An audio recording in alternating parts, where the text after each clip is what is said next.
Kungusana kwabeire gokoenekiwa ase obotenereria ase kiombe kia batami becheyi nigo bono omu patron we kiombe kyo ase county ya Nyamira na baigo county ya Kisii Bishop Nemwel Mumanyi aberega kuboria aba county commissioner kurwa sechi county echibere akwenekia buna nko babare maiso na kubeka byara bali abakweroka koba abarai ase kiombe kega nigo boigo Bishop Nemwel aberega kuboria bali bagoteba koba abarai babe bawe sokya na kwerera buna nara yaya gosembitambukiro kiebi babere bakubeka eryo kwenekia buna abatami abo banyorire oboene gati abo amasakara yekigambero kubwatkana nekina ekyo kigenderete ase kigambero.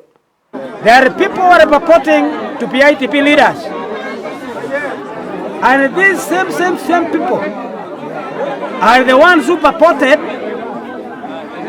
and they ended government compensation to corruption. We need, when they will come to your offices, you also call us as Gusii, Regional IDP Committee. They produce their documents of progress and we contribute our documents of progress.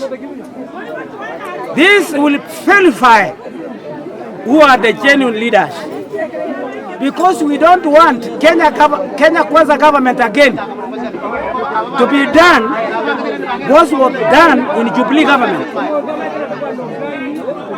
You are the eye of the Kenya Kwanza government. Let not those people who betrayed Jubilee again, they end up portraying Kwanza government. I'm only asking you humbly and kindly, if they have come to your offices telling you their leaders, please call of us for identification. Call us for documented identification. Because if we are leaders, there are some progresses we have done. Each and every leadership to produce